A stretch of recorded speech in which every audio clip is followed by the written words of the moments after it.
Hello, everyone. It's your host, Katie Cline here with some exciting news to share. I'm over the moon to announce that Sweet Success has been acquired by none other than Skift. As you probably know, Skift is the go-to source for the travel industry, the daily homepage for this world I love so much, and I couldn't be more thrilled to join their incredible lineup. So what's changing? Honestly, not much. I'll still be your host, bringing you weekly conversations with hotel executives, hospitality leaders, and industry innovators, just now as part of the amazing Skift family. If you're a longtime listener, thank you. And if you're new to the show, welcome. I'm so glad you're here. I'm Yamil Errasti. I'm Pelayo Pintado, and you're listening to Sweet Success.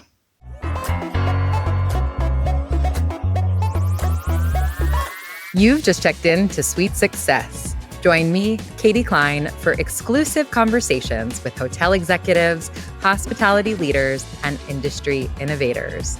Together, we'll uncover the strategies and techniques these masters of hospitality relentlessly refine. Whether you're already in the industry or just starting out, tune in every week to unlock the secret to your sweet success. Hello, everyone, and welcome back to another episode of Sweet Success. I'm your host, Katie Cline, and boy, do we have a fun episode in store for you all today.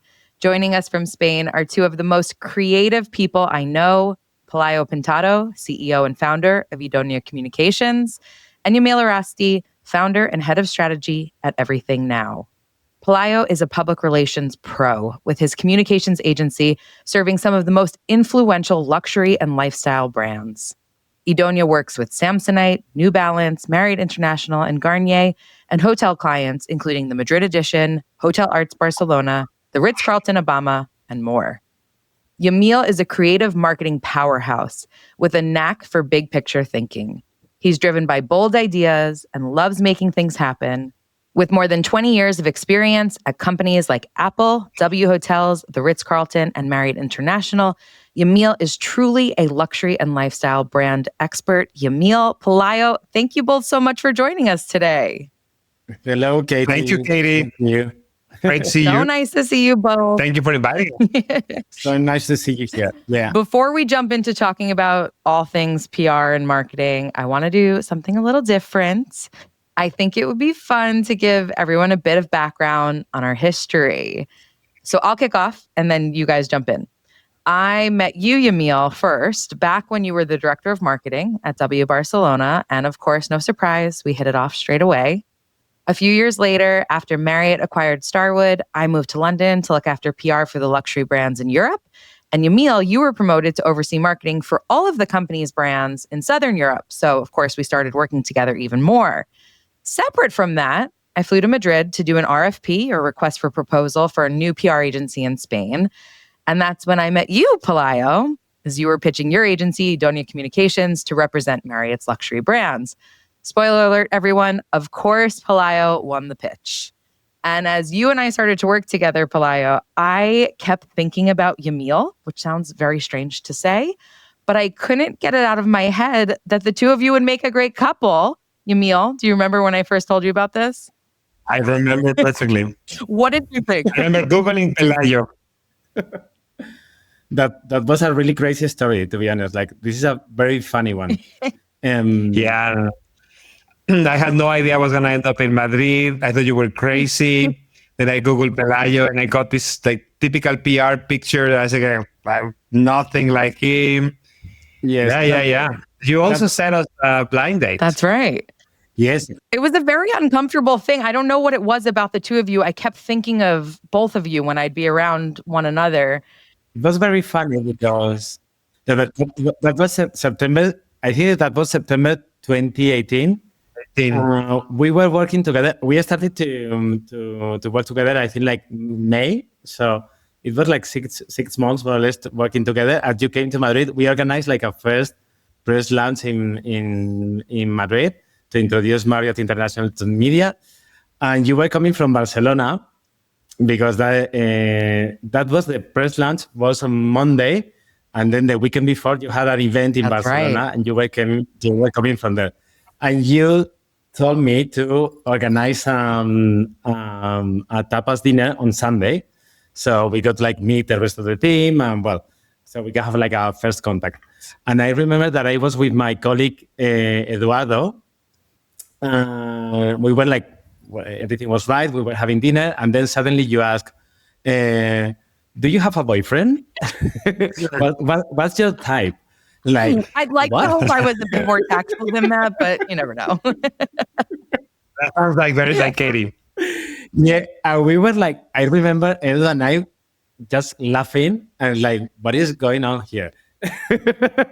And you told me like, okay, I'm going to introduce you. I would like to introduce you to one of my colleagues that actually we were with him during last weekend.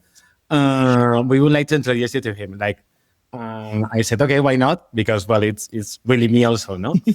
And the next day during the press lunch, you told me, okay, you are not going to believe it. Yamil is here in Madrid. So I'm going to set like this blind date for you. That was very funny. I think that we met on Tuesday. Yeah. It was like that. And it was like that. No, to me, because I think Katie and I were with the Wake Up Call Festival in Idónea, Barcelona on the Sunday before. And I was coming from this really bad season of bad dates. Remember, Katie? Really bad. And you always were like, you're dating guys under you. The guys are not for you. And in that party, I told you that I was done with dating and that I was going to live with a cat.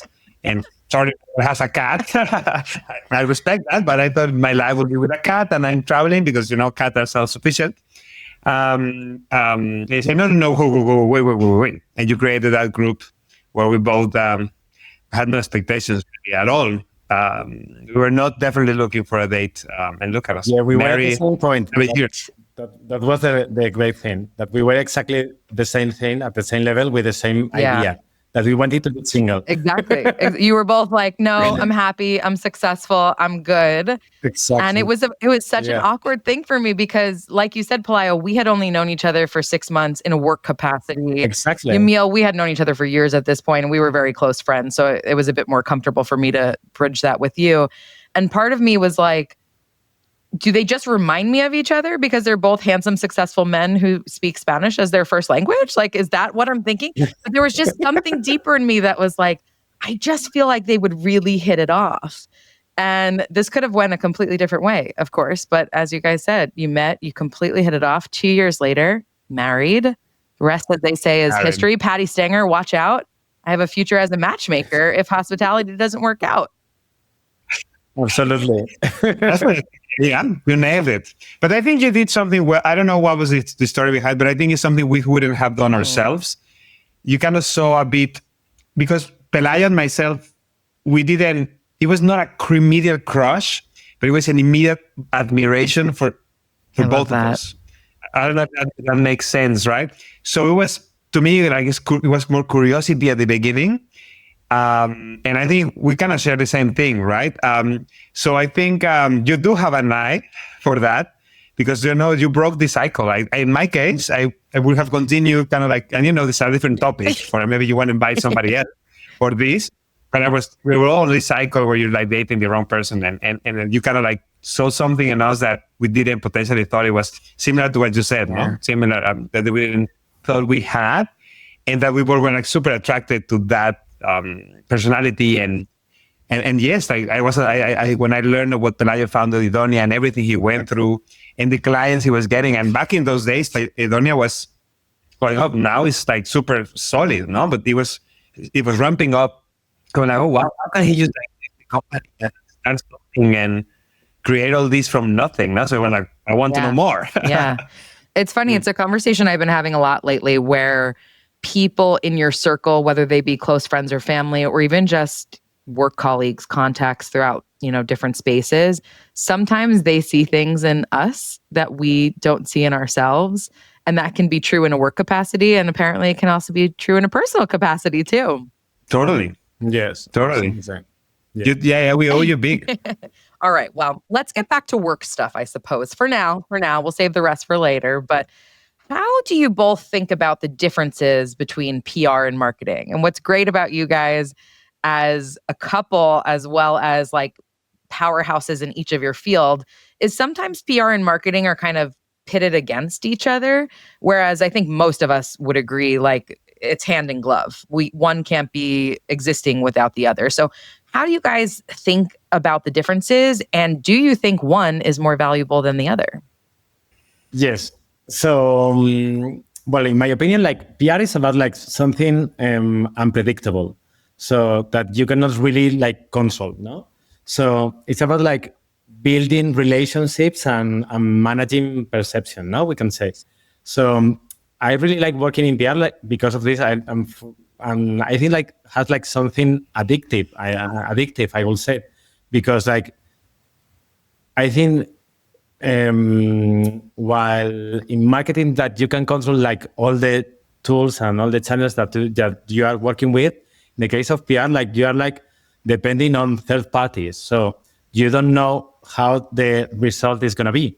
So I think like for all the people that we are working in PR, like it has like, as I'm saying, like something addictive, in the sense that I think it's something magic when you open your laptop and here you have like the story that you have been working on, like with this journalist, and like finally is there, and it's exactly what you were thinking. No, so I think like has like something related to adrenaline and dopamine. No, so I really like working in PR, like because of this, because it's something unpredictable, and I think like this is the big difference from marketing, I would say. No, I totally agree with Pelayo.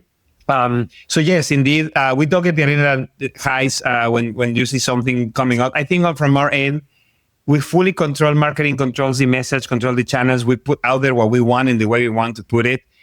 But you also rely. It would be a mistake to think that I control the message. No, you don't control at least the interpretation of the message. So there is also that end. But indeed, it's a hand by hand. I cannot think of marketing without the PR piece, right? So it is indeed complementary. And when I partner with a PR agency, or when I have a PR strategy or communication strategy for a particular project, you're always looking for that exposure to a different audience that you don't have. And in our case, in marketing, you may have great marketing channels, but it doesn't mean you have an audience, right? So you're tapping into those. So that's also very important for a brand. Going back to what you were just talking about with marketing, that's really interesting. I never thought about it that way, that you don't control the interpretation. So how do you mitigate a negative outcome? Since you don't control the interpretation of it, how do you lessen the chance that you are going to get a negative interpretation? Yeah. You have to keep an eye on what's going on. You have to keep an eye on the conversations. You have to make the effort to connect with the audiences or people that your thing are part of those communities that you're trying to attract, and hear and see what they think, right?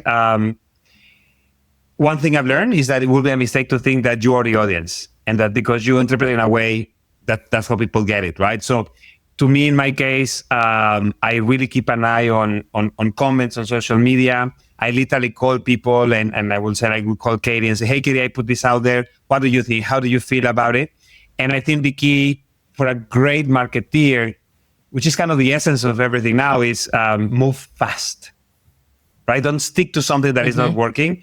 Or if you think the message is wrong, or you think that people is misinterpreting whatever you're trying to do, you need to quickly adjust and adapt. So the difference between PR and marketing, I would say, whether Pelayo spend a lot of time building those relationships and kind of working those relationships so they help you to kind of communicate ideally that. In my case, I control it, but I also don't own certain audiences, so I don't control how they get it, right? So agility is super important, and getting access to data or feedback and looking for it is also very important.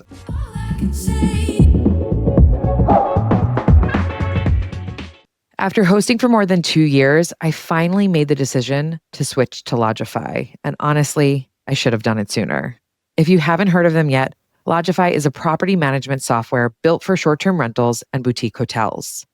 They make it easy to manage your calendar, update cross-channel listings, automate guest messages, connect with OTAs, and even build a direct booking website. What I love most is that it's intuitive, it's organized, and most importantly, it's setting me up for what's next. whether that be adding more short-term rentals to my portfolio or maybe opening a boutique hotel one day. Lodgify is the kind of platform that grows with you. Visit lodgify.com and use code SWEET20, that's sweet like hotel suite, to get 20% off their annual plans today. Check out the link in the show notes for more.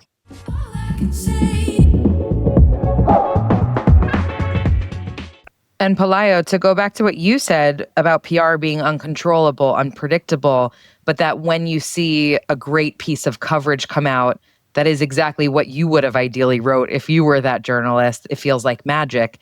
What are some tips that people can action to get to that magic? Because we know that's hard. It's hard to get the press coverage piece that says exactly what you want it to say. Yes, I think it's quite difficult, and I think it's something like that you cannot, it's something unpredictable, and you don't have like any control, no? But to be honest, I think like part of the PR in our case that we are doing like lifestyle PR, I think like you have to try to have like the best contacts and the best relationship with the media that you are working with. Like I think there's a big difference between like just like managing an article with a journalist that you don't really know, managing an article with a journalist that you have like a close relationship with him. No? So in this case, that is going to be like more easy to try to more or less to define the message and working hand to hand with the journalist. No, so I think in this case that you're gonna gain a lot, and you're gonna, as a PR, like your value is gonna increase a lot. So this will be like my first advice, like to have an ear to the ground, like to try to leverage your relationship with all your at least your tier one media. No? For people who are just starting out, how can they build those relationships? Because I'd imagine, and I think back to myself, there's a lot of intimidation for maybe you're starting your own thing, or maybe you don't have a job at a great agency yet. Can you just reach out to people and invite them for coffees? Or would you say, go get the job first and then leverage the fact that you're in that role to get into those right rooms?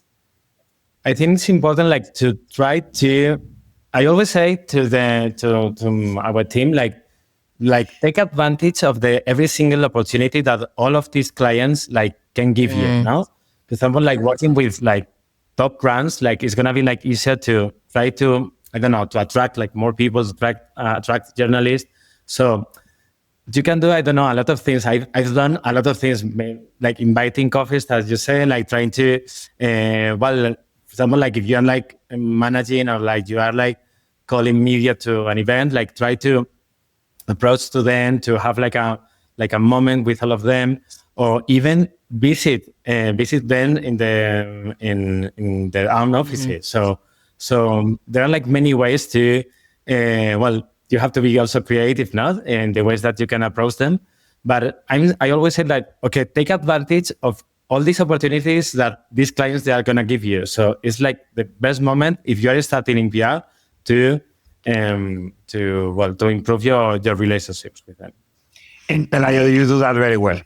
I work with a lot of agencies, and the way you connect to a personal level with the people, that's why everybody not everybody can do that, right? Like everybody can approach to people and make a conversation just to kind of like have some but you manage to really connect them, and it's not because you're my husband and we're on this and I need to make you look good. I'm kidding. Yes, but this is something I think like quite personal at the same time. So you have to feel that you are like passionate about what you're doing, and in my case, this is my passion, and I enjoy a lot like knowing that this relationship can be transformed into wonderful articles. No, so this is like something like really powerful. Well, I think to echo what Yamil's saying, you come from a real place of being genuine.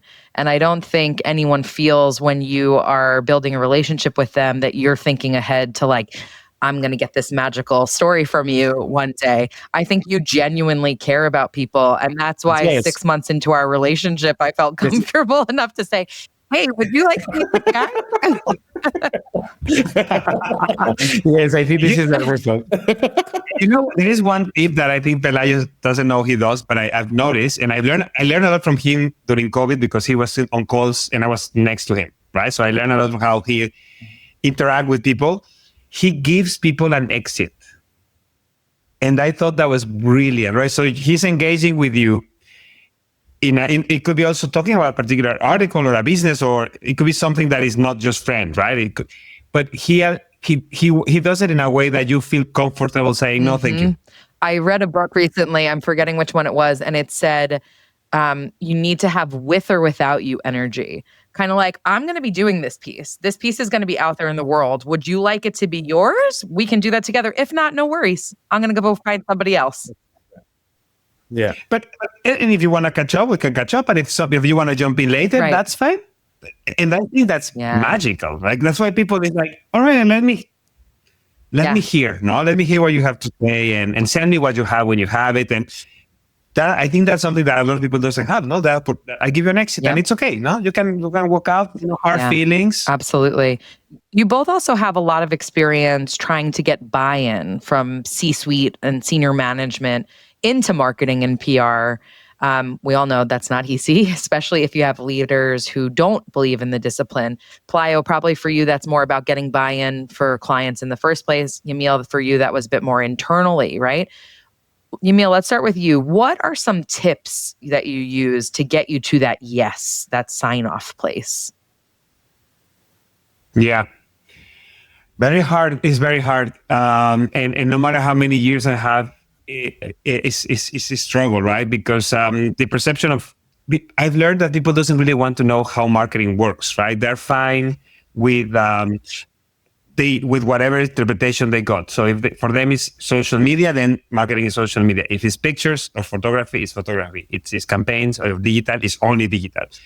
The whole idea of everything now started from there, because I saw an opportunity to say, you don't need to stick to one thing. You can have it all, but you do need to know how it works. And you need to have certain discipline to layer things and to properly allocate budgets and all of that. But the struggle is indeed when you put something out there, and when you maybe put a tactic, that doesn't fit with the perception of marketing that the client, the executive, the owner, the general manager, whoever I'm talking to, is very hard to get them there.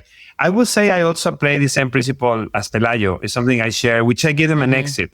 And I said, you are responsible for the success of your business, right? In my case, I am an advisor, I am a partner, I'm a friend that happen to know more of this. Now, I know that this potentially make you uncomfortable because you won't be able to explain it or understand it, but let me prove you how it works. But also let me show you that it doesn't work on silos, right? One of the biggest struggles between marketing and PR that I faced is that, and don't get this wrong, but for certain people, they think it's easier to understand PR than marketing, right? Because they see a clipping, PR, right? So the whole department of marketing is actually 80% driven by, or the time is on PR, on actual PR, which is fantastic. It's great. But then there's a full neglection, and they neglect everything else that is like the base of the things we need to have in place. Simple thing as don't put a press release out if you don't have your information on the website, right? Because you're directing people and you're giving everybody the information instead of you. So saying like that is big mistakes. So it is a challenge to shift them into a more holistic view of marketing, and also to maybe also help them realize that not everything that shines is something you need to tap into, and not all the brands have the same approach, right? So not because you used to work in a classic brand, it means you're going to follow the classic approach in a lifestyle or the other way around. But I think at the bottom line of what I ended up doing always is I work really hard to improve and show results. Yeah. Because if I at some point, if you just waste your time, you keep trying and trying. When they see numbers and results, that's when things start to change. And it happens to me all the time in every role. In every client now is the same. So I focus on results. And that is another thing that I actually love this thinking, which is marketers just need to suck it up. It's just organic for us, right? Because the discipline changes so much. The moment Google changed an algorithm or Instagram changed this, I just learned the other day that Instagram is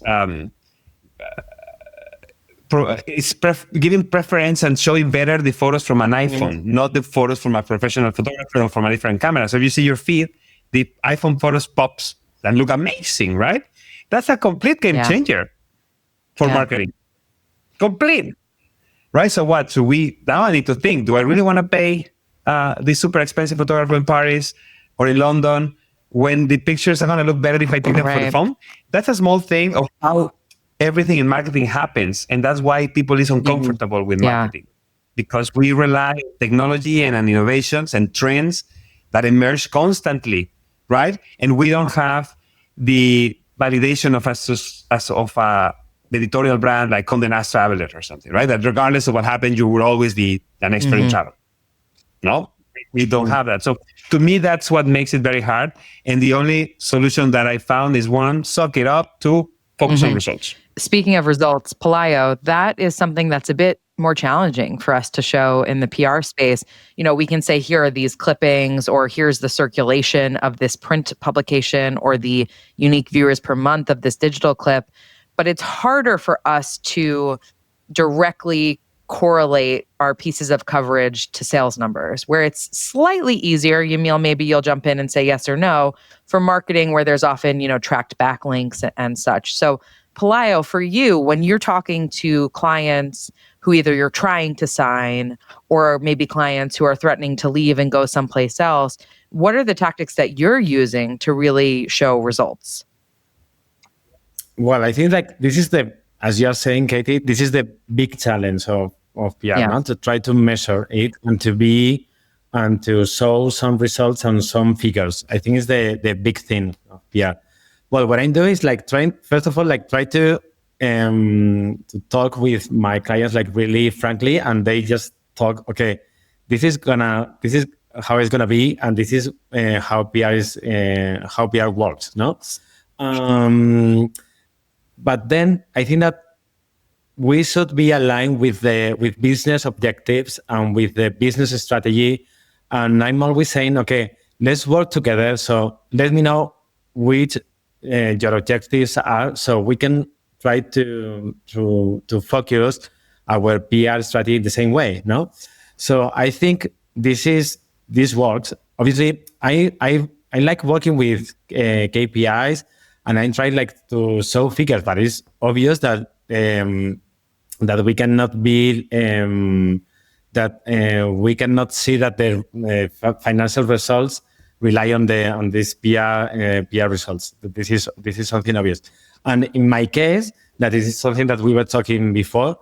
I always try to show passion and commitment about what what I'm doing, because sometimes, although can be a contradiction, some people come to a PR company and they don't really believe in PR. So first of all, we have to do this conversation or try to convince them that why PR is important also. And I think that showing this passion and this commitment is gonna make that they are gonna also believe in our work.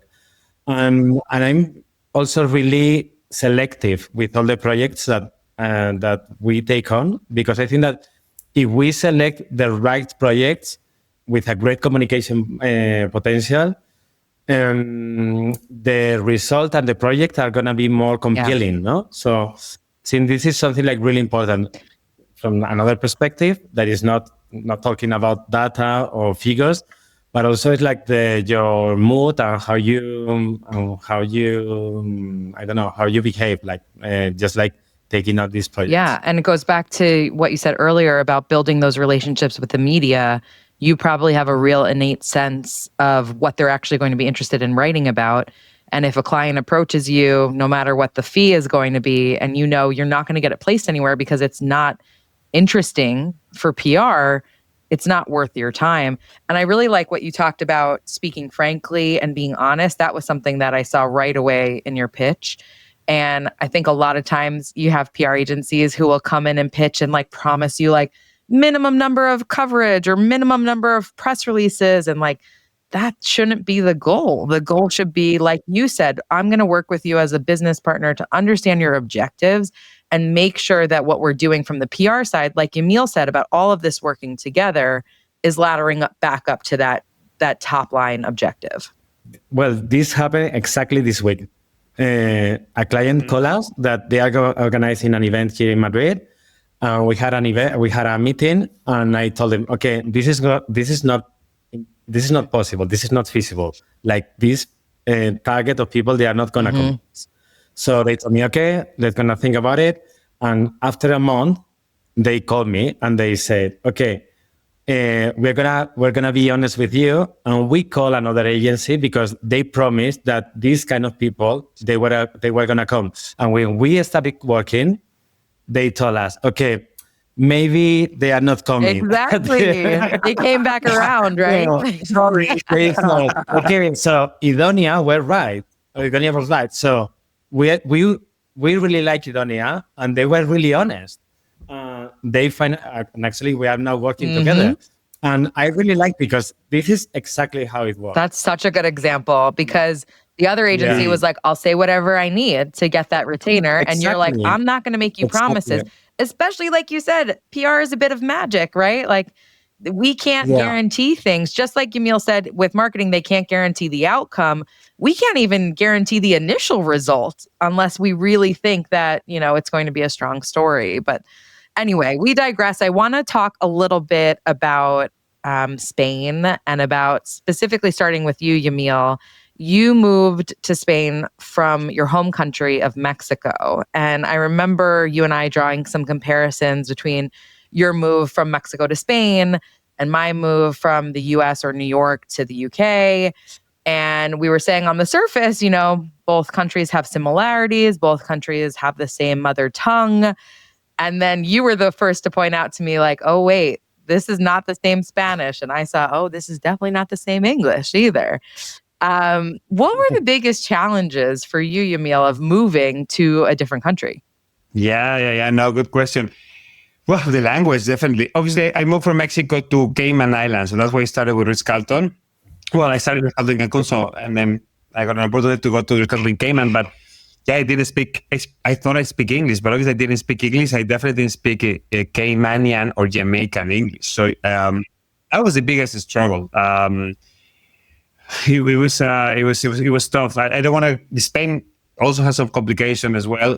But from going out to a different language, it was definitely there. I think I have a story where I was left in the sun for like hours in Cayman Islands because we were in the opening of the hotel, and I didn't speak English, but I was wearing like a suit, and they said like, okay, I said, well, how can I help? No. And they said like, okay, go to the parking, which is outside, just 12 p.m., right? So sunlight, Cayman, 40 degrees, humidity, and say like, you only need to like point people to where to park. There was all these guests arriving for the opening event. So I did that. Well, and that was easy. And then they put on the radio and said, like, they said, what? So, okay, can I stay here? So whatever happens, I'm here, what they told me. 2 hours later, I'm sweating. The manager comes and she's like, what are you doing there? So like, I thought I had to be here. I told you over the radio to come in. So that's the struggles. Oh my, well, that just shows how committed you are. Oh, yeah. Well, I had no money. I couldn't go back to Mexico. So I said like, you come up with troubles when you don't have you don't have a backup plan, no? But in Spain, it was the culture more than the language. Mexico is also very polite and diplomatic. Now we ask for permission all the time. Spain is rough, no? Spain is it felt very hard on me. And I was in charge. So it was the Hotel Arts in Barcelona who brought me here as director of learning and quality. This is back in 2008. Crisis hits. It was a very stressful time. And putting us jail. And demand without asking for permission, and they're very loud. And for Mexican, like we're like super polite, no? So navigating that differences in a moment of stress, and also at the same time in a role where you're supposed to create culture in the hotel and train people, that was complicated. Then I loved it, and then I flipped it, and I become ultra Spaniard. And when I got to Mexico, people were like, you're too direct now. You don't have like a clear accent nowadays.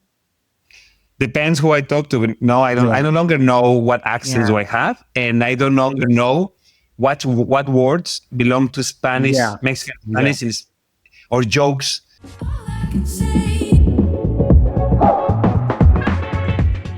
The next time you're traveling or celebrating an important occasion, book a photographer photo shoot. They make it easy to capture memories by connecting you with hand-picked professional photographers in over 350 destinations around the world. I should know. Capturing memories with family and friends is super important to me, and I've booked photographers from Maine to Paris to London. A photographer shoot is an essential part of every trip I plan. They also have an incredible affiliate and travel advisor program. Add a photo shoot to your customer's next itinerary and earn 10% commission. Visit flytographer.com/sweet success for $25 off your first shoot or to sign up as an affiliate or travel advisor. That's flytographer.com/sweet, like hotel suite, success.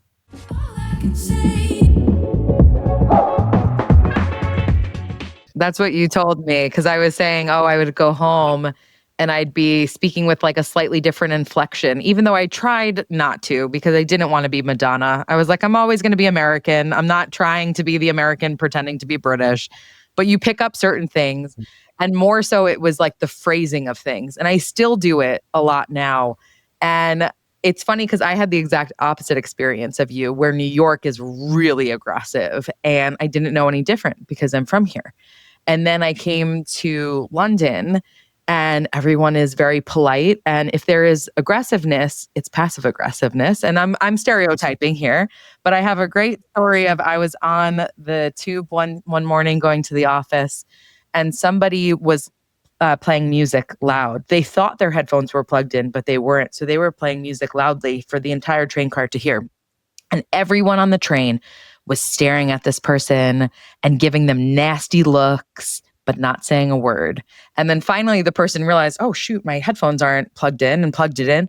And everybody just kind of like shook their head like, yeah, that's right. That's right. And I'm like, that would have gone so differently in New York. Like there would have been a fist fight. Someone would have grabbed the phone, probably threw it across the subway car. It would have been completely different.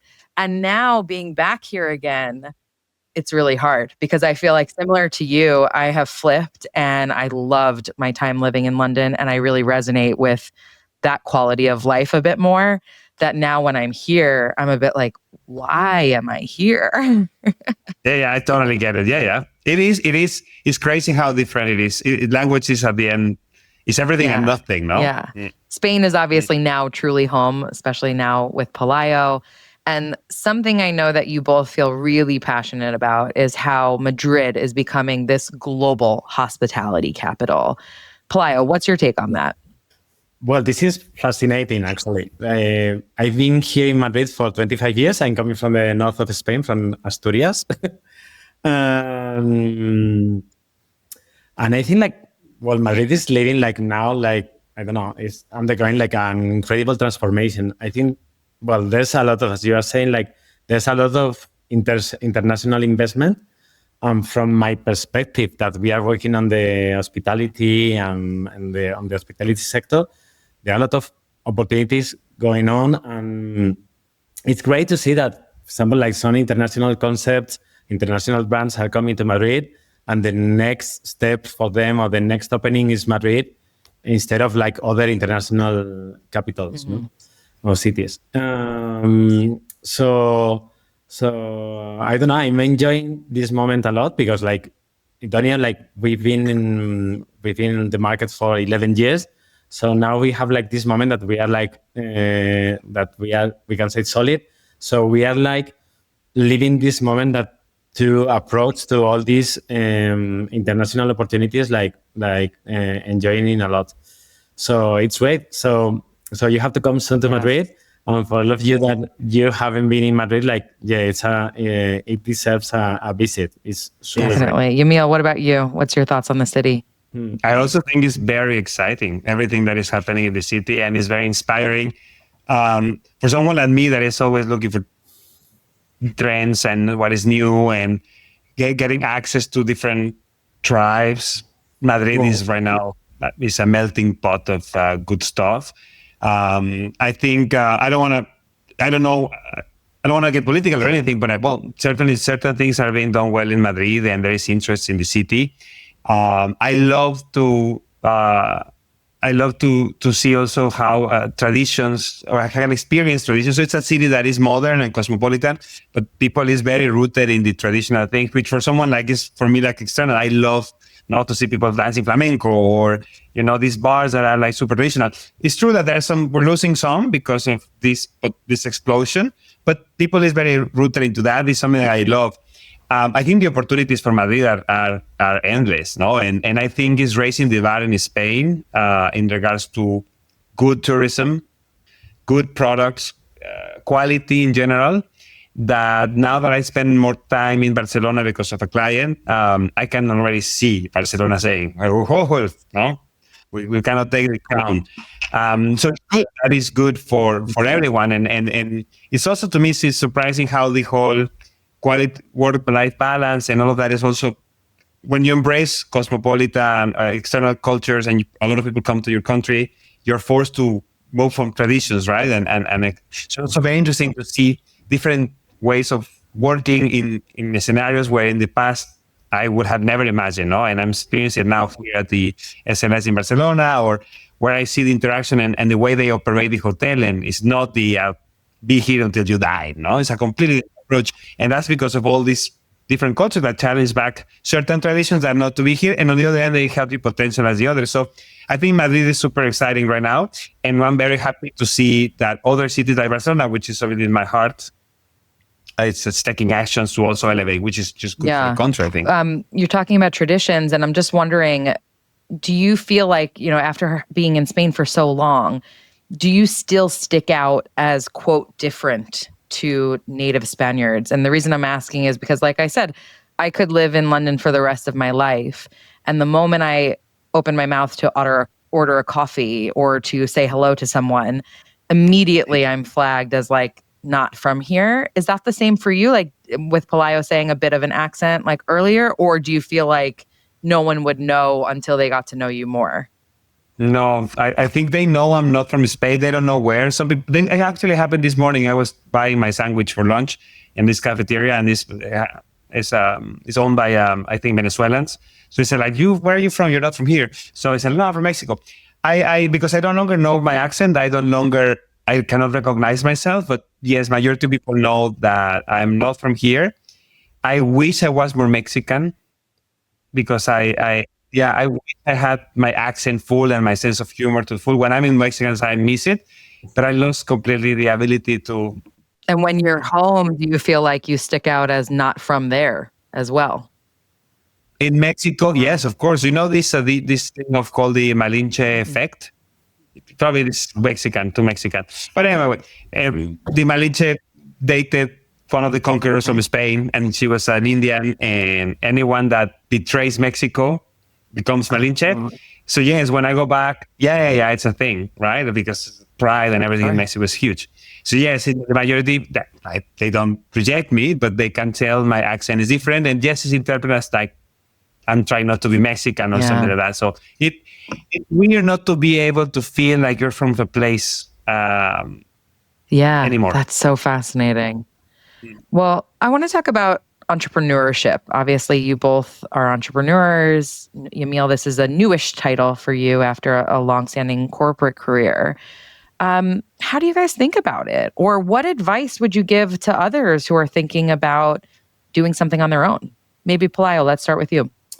Well, as we were talking, like I think, like first of all, you have to find like something that you are like you feel is your passion. That example, like I'm enjoying this process with Yamil that is now, as you were saying, like just like setting up his own business, and I think that he can tell better than me. Like example, like you have to choose something that is gonna be like, I don't know, that you don't wanna go to sleep. You wanna be the next day. You wanna get up really early to really just try to like to think about the next things, like be really creative with all the ideas that can be around your business. And And I think like I should pick, as Yamil did, like something, example, like we are working on a like specific service, marketing and PR that don't really need just your laptop and that's it, and your ideas and your work, no? So I think like this is quite easy to start with your own business, that you don't need anything else that your brain, you can say. And I think that I would say that try to find like something that makes you feel happy. That obviously like to try before like working for others. And I would say that I don't know, Yamil. I think that as I said, I'm enjoying a lot like living these moments with Yamil, because it's like first We of have all a couple of because, fights too, huh? no, yeah, sometimes because we only fight because of like work things. PR is better. No, But in marketing's this better. And Okay, no, shut up. we normally ask for some advice, and like at the end, like we He doesn't finally, want to like, do it. I never ask for advice. We never ask for each other advice. no. So For like big fights, yeah, like we're divorcing. For No, because I can't, but because I can't literally live with my partner. Yeah. But the thing is, Crazy. like, that it's like a great memory. It's like when I see you, I mean, that I'm very proud of what you are doing now. How you are like living all these moments, and it's exactly like, I don't know, like my idea of entrepreneurship. No. Well, before we go to Yamil, I'm curious, Pelayo, because you said you set up Idónea 11 years ago. And then, like you said, you're watching Yamil set up his business now. Are there things that you did when you were setting up Idónea that you say to Yamil, you have to do this? Or are there mistakes maybe that you made, or things that you just didn't know about when you were setting up Idónea, that now that you have the gift of time, you're able to look back and say, hey, Yamil, think about this? Yes, actually, we were talking with some friends last weekend about this. And first of all, if you have a clear idea of what you want to do, like do it by your own without any other partners, because you never know how it's going to end. And normally, when you start a business, because obviously it's obvious that we all feel like a bit insecure. You don't know how it's going to be. Maybe you are tempted to, I don't know, like to partner with someone so you not feel alone in the beginning. But I think it's a big mistake. I think that you have to, I don't know, to trust yourself and to think, okay, I'm going to do it by myself and let's see how it's going to go. And in the case of Yamil, I think that he hasn't, he didn't have any doubt about it, but it's my one, I think it's an important advice, no? And when I started, I had like some, I knew that I wanted to do it by myself, but in the beginning, I had like some, I don't know, maybe like some people approach, like, okay, maybe we can do this together. And I'm really happy not to do it. And finally, I partnered with Guadalupe, that is my business partner, but we did it like after working together for 2 years. So I think that Yamil is doing it perfectly. And I don't know, like, yeah, I remember when I started, it's more or less the same feeling, no? But I think that he's doing right. And Yamil, what about for you? What's the process been like? Yeah, it's great. Katie, do we need another hour? I mean, I love being it. It's a roller coaster of emotions. Sometimes I feel super confident. The next half an hour, I doubt everything. I put things, when I post on LinkedIn, the blog, and I was thinking, we were just talking about it, no? Like, how am I supposed to react to it? And am I actually saying something that makes sense? Am I adding value? Is it useful or is it ridiculous? So I'm getting used to it. But even in the bad moments, I cannot see myself going back. I love the corporate job, loved it, and it's everything I know. But in the current moment in my life as I am, it's amazing. But it is true. I am very high in energy right now, to the point that I woke up at 4 a.m. No, and I woke up at 4 a.m. I start working. Either I check my website or work for a client or answer emails. People must think I'm crazy because my emails arrive at 4 or 5 a.m. And So it's like, it's intense, no? And then I'm very intense in my answers and all of that. So right now I'm navigating and trying to understand how to bring everything down and because it's not sustainable. But I have never felt so alive in a long time. I think the last time I felt this type of energy and creativity abundance, because my brain do not stop, because I don't have any limits now, right? Or this is a brand, no, the company policy. Now I am the brand, I am the company policy, I control my channels, no? So I put whatever I want. But that means my brain is constantly looking at what else can I do when I have a spare moment that I'm not helping a client. So that's something that I would like to learn to take it a little bit easy, because it's not sustainable. Because one of the reasons I did is to have a more balanced life. But right now it's not happening. I actually was talking to a therapist the other day, because I was thinking about hiring someone kind of like for personal. And he said, well, the first thing you need to do is stop thinking so much about everything now. And I thought, you thought you're fired. I need a new. What I really need is a new therapist. No, I said like, no, you cannot think in life. Everything with me, it cannot. I'm not. So I don't want to hire the therapist. Right. Yeah, because I'm enjoying it so much, right? It's too soon. There's days bad and there's the great days, and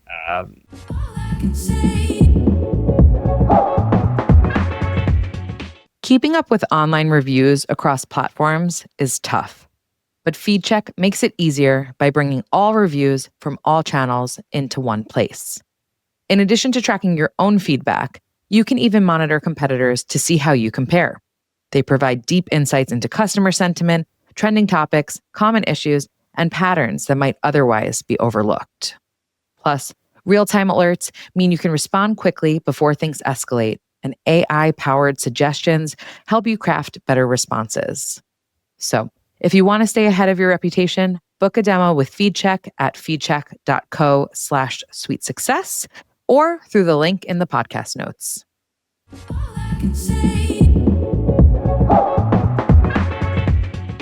It's interesting what you're saying about the symbiotic relationship with your personal brand, right? You just said everything now is me. And something you and I talked about probably a couple months ago now is how we become a bit of a chameleon. We transform depending upon what role we're in. So when you came in and you were in a tux or a suit in this hot parking lot versus when I met you and you were director of marketing at W, you had your shirt rolled up, your shirt sleeves rolled up so I could see your tattoos. You felt very you, and I had only met you then. So, who am I to judge that? And then when you went into, more corporate roles, because of the people that you were be meeting with or the scope of that job, it was again a bit more buttoned up. And what I noticed, and I said to you straight away when you launched Everything Now, is I see Yamil again. I feel like that, Katie. I feel like the Yamil, do you remember that press we did together in 2016? I feel like that. It's exactly the same energy and the same sharpness and creative input, and there's potential in everything. And I miss that so much. Like, there is no money in the world or job or title that I will not leave this again, because it's what I enjoy doing, no? And now I look back and I think about those career opportunities, no? Like, you could be potentially IVP here, but you need to move there. And I actually consider certain things, and I look now and again, there's people for everyone, no? But for me, it would have been a trap if I make that move. So, with all the uncertainty that this being an entrepreneur means, and with everything I need to learn, and believe me, every client is I need to adjust, and I still need to understand how to engage in this new place, no? Even then, even with all these securities, even with the financial instability, I would rather continue building everything now than take a step back, just because of that, what you said, no? Because it feels like me again, alive. Something I've known about two of you since I met you guys is that you are both really creative people, probably two of the most creative people I've ever met, and I genuinely mean that. How do you do that? Is it something that just comes naturally to you? And do you have any tips for people who feel like maybe they've lost that creative side of themselves and they want to get back to it? This is like, I don't know, like this is something quite difficult, I think, in my opinion. Like, so maybe there are like some tips like to improve your creativity, but I think like something like very natural. Actually, I know a lot of people that are not working in marketing or PR that I think, or any other creative professions that I think, okay, you should be, I don't know, working with me. I mean, because I'm thinking about Idónea, but like, wow, it's amazing how creative you are. Like, because like you are talking to these people and like you see like how, I don't know, like it's something natural how he or she thinks, no? But I would say that, for example, I think for me like helps a lot to read a lot, like magazines, websites, newspapers, whatever, books, but always trying to find a purpose in what you're reading, no? Like trying to find like this inspiration, this creative side, no? Of just like looking for, like trying to improve or to boost your creativity. In our case, also in Idónea, at Idónea, it's a priority to hire young and innovative minds. So we are like surrounded by like this fresh spirit and like so in my case, that maybe like example, we are not going out as we did before, but it's important to be surrounded by all these people that they are like giving you like all these inputs, no?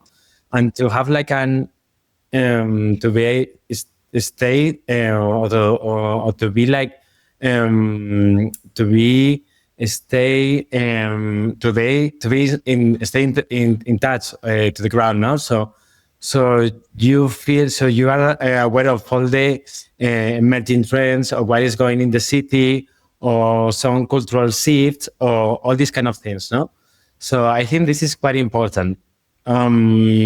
So on one hand, to read a lot, and other hand, like, or I would recommend to be surrounded by all these kind of people. Being surrounded, I think, is so important and can't be understated.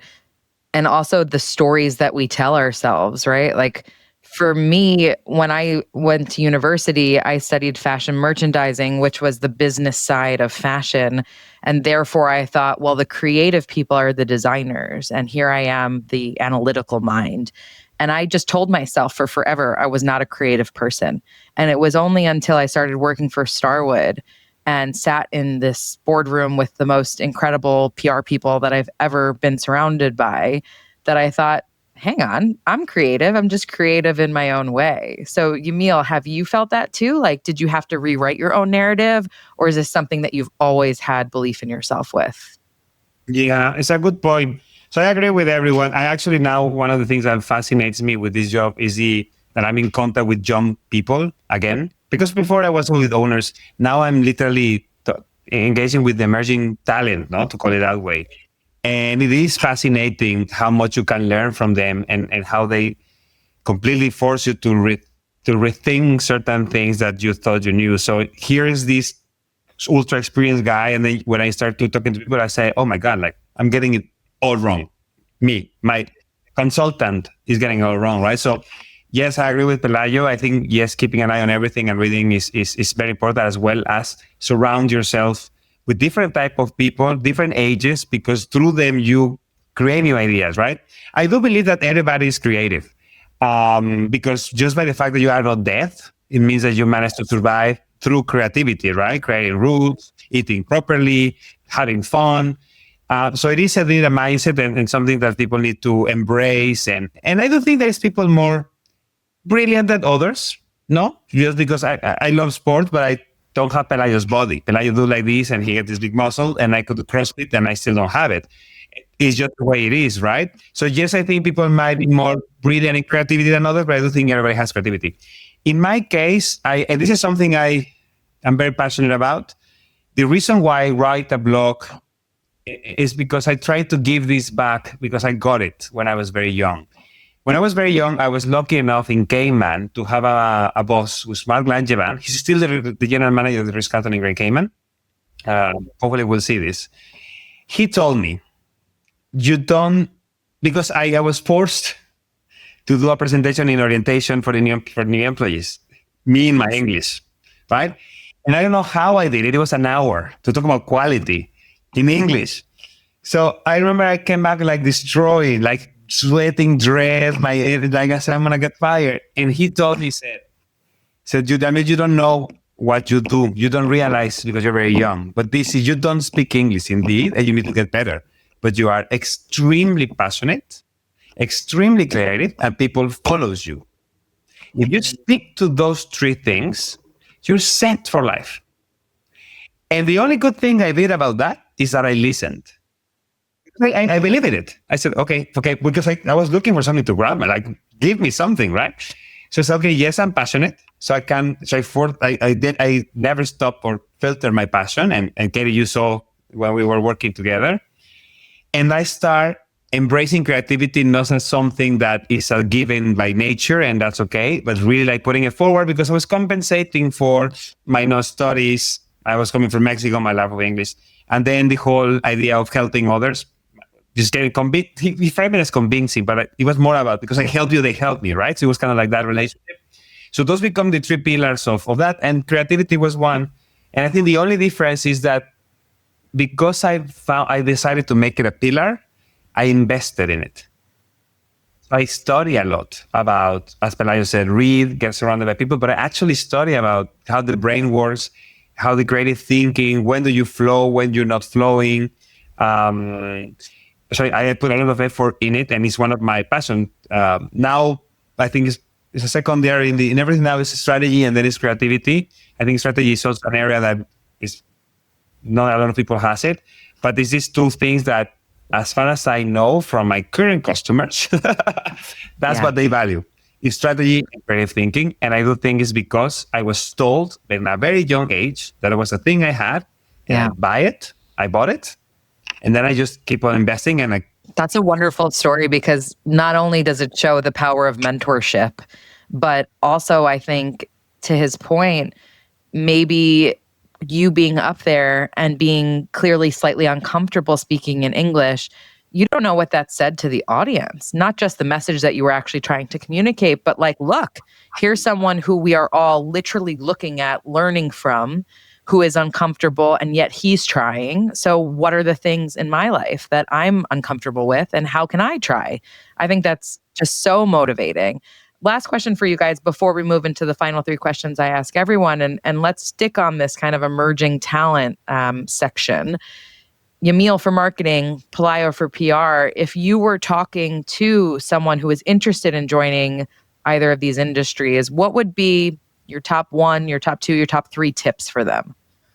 I think you need to educate yourself, not because you are creative. That's the other way around, no? I have super creative. You need to educate. You need discipline. Creative people to be successful, there's a lot of theories about you need to pull it down. You need discipline, and you need to think strategically. You need to educate that creativity. Otherwise, it goes wild and it's a waste. So one will be make sure you gain in whatever shape or form. It could be school or it could be yourself. Educate yourself and learn how to be disciplined and organize your thinking. That will be one thing. The other thing will be creativity scares people, especially the ones that doesn't believe to be creatives. So you just need to be ready for rejection and ready to deal with people that make kill ideas that are amazing, but maybe it's not the right time. So you need to understand also. I think I read in a book, it's called greenhousing, right? So you treat an idea like a seed, and then it's just so small and so delicate, you need to plant it, and you need to protect it. So that's the same thing for marketing, no? You're putting ideas out there that sometimes sounds too crazy. So you need to take care of them and put a greenhouse around them because they can get killed easily. And that's also part of something that if you don't know how to do it, the wrong answer from someone can kill you. Right? Because you may be thinking about this amazing idea that you may be right, and then you just put it out there in the wrong place, in the wrong time, and it kills you. So you also need to learn how to navigate that creativity sometimes is uncomfortable in certain environments, no? And also useful, not useful in certain others, right? In an emergency room, you don't want to be creative. You want to know the facts and heal people, right? So good. That would be the two things. And the third one is to be professionals. It doesn't matter how creative or smart you think you are. if you're not professional and good people, like really just good people, is wasted. Right now, in the moment that I am, I will first hire for someone that is just a good person, and I will get them to be creative and strategist, and because, I want someone that can hold my back, and I can hold theirs, and not someone that is trying to prove more, or that maybe is getting things wrong, or in a different time. So for me, to sing discipline, be ready to get rejection and handle it without affecting you, and the other one will be Pelayo, what about you?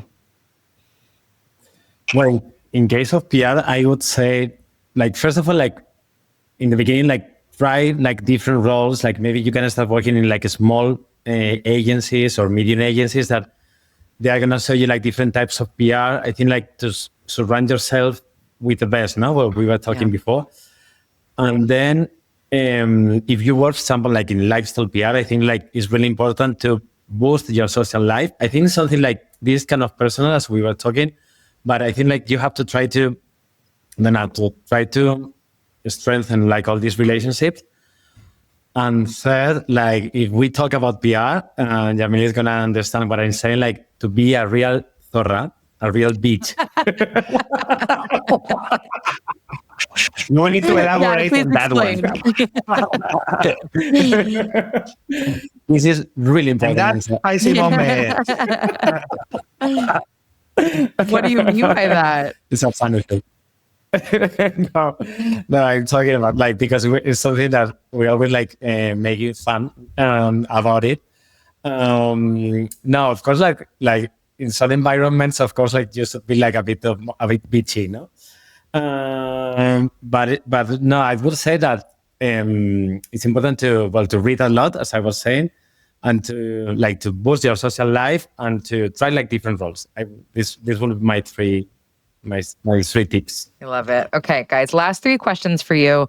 You might have shared answers or you might have different ones, so you'll just let me know. But let's start with, what was the best hospitality experience you've ever had?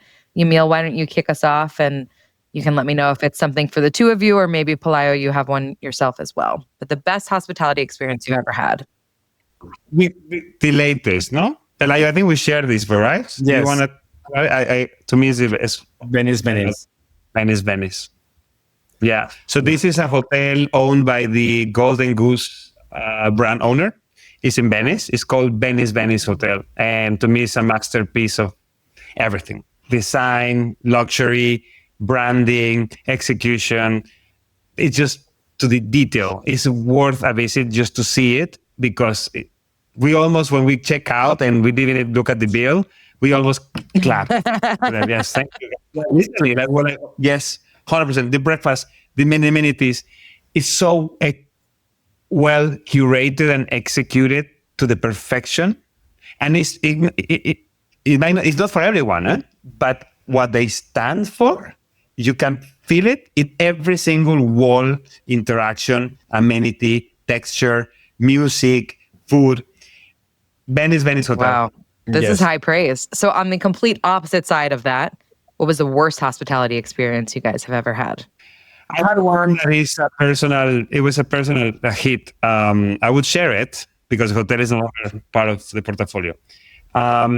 Ritz-Carlton Cancun they gave me the first opportunity to everything, right? Ritz-Carlton Cancun gave me everything, and everything started from there. So we went back to Mexico 20 years later. I left Cancun and I never went back to the hotel. And we went back 20 years later, and I took Pelayo with me. So I'm going to take you to the hotel that started it all. And service and the hotel was horrible. It's also like when you go in with such high expectations and then it falls flat. I don't remember that. Yes? I'm glad that you didn't. Remember that we couldn't check in and they want to let us in, and then they changed the rate and the room and it was the hotel exit the portfolio for obvious reason. The quality was down, but I think they were tips to, because I told them like I started here, blah, blah, and they would care. So it hit hard on me. It wasn't that bad. It wasn't that bad to Pelayo. It was the worst experience ever to Yamil. No, but that's funny, no?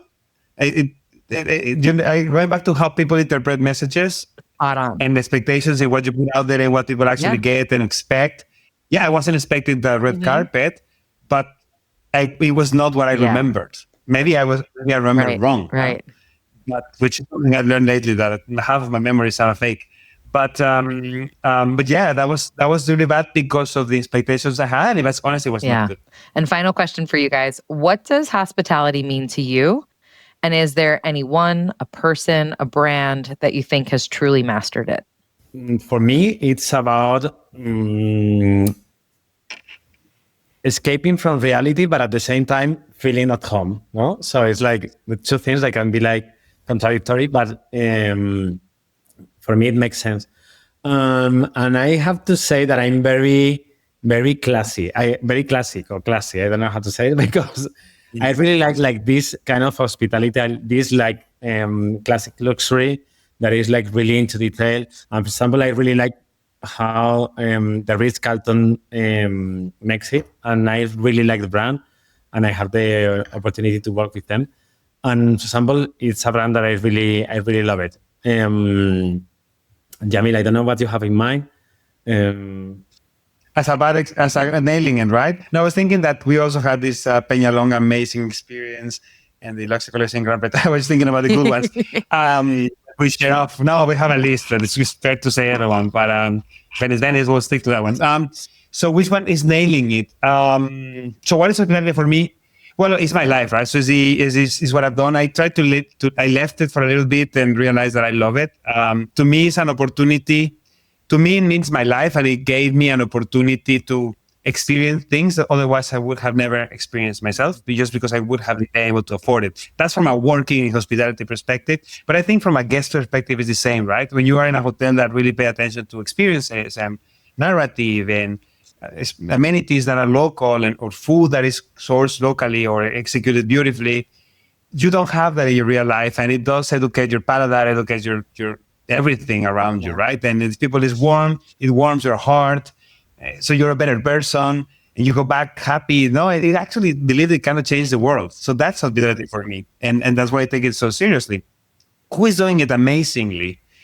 I think I don't know a brand that is doing it amazingly, but I know some hotels that in my experience are really, and I have no interest in promoting them, but the Luxury Collection Grand Bretagne in Athens. Yes, totally. Yeah, the Ritz-Carlton Peñalong, we were there for Christmas. Oh my God. And I really like it, the Ritz-Carlton Mexico City. Also. Hotel Arts in Barcelona. Yeah. The St. Regis Rome, St. Regis Venice. So of course, I'm telling you the ones I used to go all the time, but those are the ones. For example, St. Regis Venice is a very good example of a hotel that had the service friendly, but super well educated. Like the bartenders, they knew what they were talking about. And then multiple layers. So great art collection, great collaboration with the Murano glass, great collaboration with Ginori for the China. So in every little detail, you're learning something new about the culture where you are. And I know this is a luxury hotel, right? So I wish I could remember now a non-luxury hotel, because I know non-luxury hotels are doing well. The Sabbatic, the Autograph Sabbatic in Sitges, top. But I think single properties, there is a lot of people doing super interesting, and also independent hotels. In Mexico, we've stayed at couples that are what was the name of the one in Oaxaca? Pelayo Grana, B&B? Casa Grana. Sí. Grana B&B, independent hotel.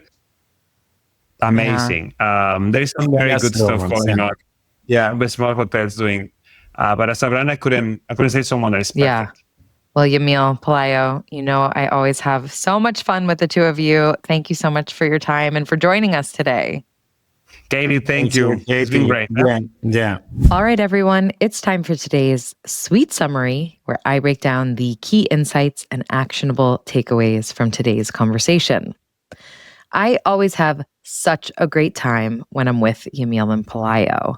They have that contagious energy and zest for life that makes me feel like anything is possible, and always leaves my cheeks hurting from smiling so much. Spend only a few minutes with them, and the admiration they have for one another is clear. It is, as Yamil said, what attracted them to one another in the first place, courtesy of yours truly, of course. And not only has that admiration grown over the years, but so has their ability to recognize greatness within one another. They're quick to call out what the other does well and to learn from it themselves. For example, Yamil spoke about seeing Pelayo offer his contacts a way out. And noticing how effective that strategy was, it's now something Yamil does as well. I really enjoyed their advice around entrepreneurship, particularly coming at it from their two different lenses. They talked about how crucial it is to be able to adjust and adapt quickly, how sometimes it's not a good idea to ask others for advice, and that includes your significant other. And finally, how your business can ultimately be a reflection of you. But who are you? Well, that's of course up to you to decide. And once you do, their advice was to nurture those aspects of yourself, to educate it, and to give it the discipline it needs to grow. Because success doesn't just happen, it's built. It's a balance of instinct and intention, of taking bold steps forward while staying grounded in who you are. That balance is exactly what makes marketing and PR such a force when combined. The reality is that they thrive on one another, each amplifying the other in ways they couldn't achieve alone. Marketing drives the message, PR gives it credibility. One shapes perception, the other cements reputation. It's a symbiotic relationship that, when done right, is unstoppable. Alone, they're good, but together, they're magic. A powerhouse duo that knows how to make an impact, just like Yamil and Pelayo. And that concludes another episode of Sweet Success. If you enjoyed today's conversation, please subscribe, rate, and review the show. We all know how important those 5-star reviews are. I also want to say a massive thank you to each and every one of you for tuning in. It means the absolute world to me. And I'd love to hear from you. If you have ideas for future guests, new topics to cover, or even just want to say hi, don't be shy. Message me through our website, sweetsuccesspodcast.com, or on social media @sweetsuccesspodcast. That's sweet like hotel suite. Once again, I'm your host, Katie Cline, and I'm super excited to see you all next week.